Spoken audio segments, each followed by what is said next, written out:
Hey, what's up? Welcome back to the channel. My name is George, and today on the Model Railroad Show, we're going to talk about some things I picked up at my local hobby shop this week. All right.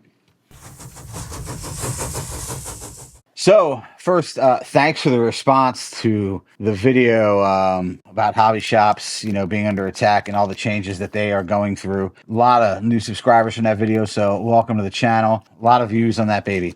So, I thank you very much. I am grateful for each and every one of those comments. I think I got everybody's comment answered, but if I didn't, you can always let me know here. So, doing that video, I was out a few miles away from the Yankee Dabbler, which is my local, and I thought I would go in there and hit them up, see what they had. And truth be told, there are a few things that I really wanted to stop in and buy in there that I probably should have bought off of them when I saw them at the Edison Train Show, but did not. Let's get into it right away.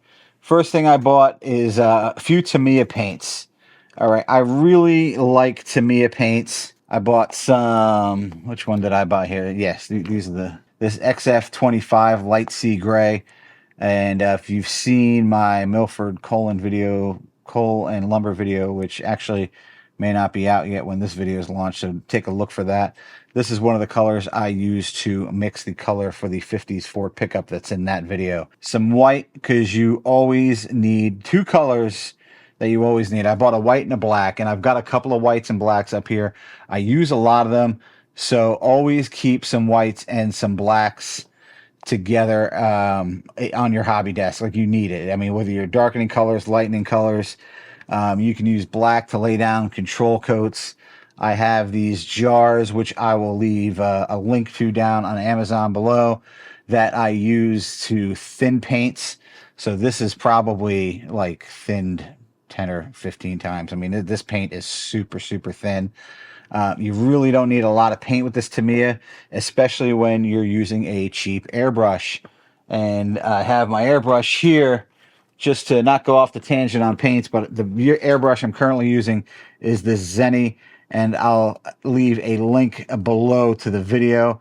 This is the cheapest airbrush money can buy on Amazon, and I need to do a actual review now that I've spent a few months using it and learning how to airbrush on it. For me, it works well, but like I said, I'll do a video reviewing it. You really need to thin your paint. Now, the other color I bought was some Flat Earth. Flat Earth is a great color, along with a buff. So this is XF52, buff is XF57. Both colors that are very good for if you're spraying scenery, to like put some variation into your scenery tones, and if you're putting a little bit of like a dust coat on the bottom of your cars. Works very, very well. Again, I thin it out a lot to do that. So a couple of paints, not to go down the paint rabbit hole too far there, but that's what I got. All right, and the other thing I picked up were some Scenic accents. All right, I picked up some railroad workers, because the next scene that I'm gonna probably get to a like relatively completed point is my yard office over there, and it just needs some people, man. You need some people around over there. So these guys are all dressed in blue. They look like they work on a railroad. Fits the bill.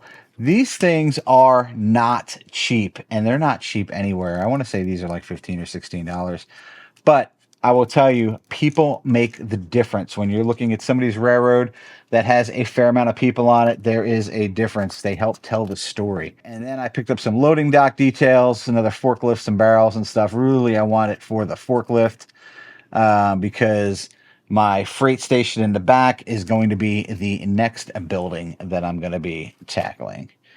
And then I bought the big ticket items, which are some frog juicers. Okay. This is a dual frog juicer. I'll do a video about the anatomy here of a frog juicer, why you may or may not need one, actually. And I bought a hex frog juicer. All right. This does 6 frogs. And when I say frogs, this is powering the polarity of my Pico Code 55 switches there. And I bought another dual. Okay, so I will do an entire video on these frog juicers. And big shout out to the guys at Yankee Dabbler. Very helpful very helpful as usual. Don't be shocked when you go to that store. There's boxes everywhere, and that's just because they're shipping and receiving all of the time. But, you know, frog juicers, some paint, always. And oh, I bought a bottle of Scenic cement spray on, which I never spray on, but spray on, brush on adhesive. Bought a bottle of Scenic cement. This is one of those things. It's $7.99. I don't use Mod Podge. I don't use watered down Elmer's. I like what this stuff does. It does dry clear. It's water soluble. It's not a mess. It comes right up if you hit it with some alcohol. I mean, for $7.99 for a bottle, it's a well-performing product. I'm not sponsored by Woodland Scenics in any way. A lot of guys use the Mod Podge. I've actually never used it, never tried it, because I like this stuff, and it's not like it's crazy expensive. One bottle lasts you a long time. I mean, if you were doing like a 2 foot by 4 foot like N scale layout, or even if you were doing a N scale layout like on a door, like on a 36 by 80 door, you probably are not going to use, you know, a whole bottle, maybe a bottle and a half on a layout that size. This stuff really goes far.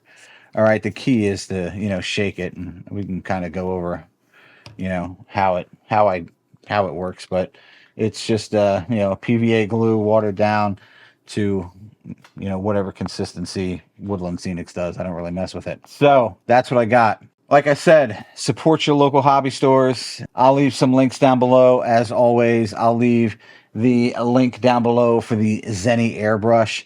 And I will also do a follow-up video on the Zenny airbrush to show you kind of what I like, what I don't like, how I've been using it, and how, if you're getting into airbrushing, you can use it as well. That's about it. Listen, thanks for watching. My name is George. This is the Model Railroad Show. Hit that thumbs up, hit the subscribe button, ring the bell so you know when I upload new content, all the things, and I'll see you in the next one. All right, later.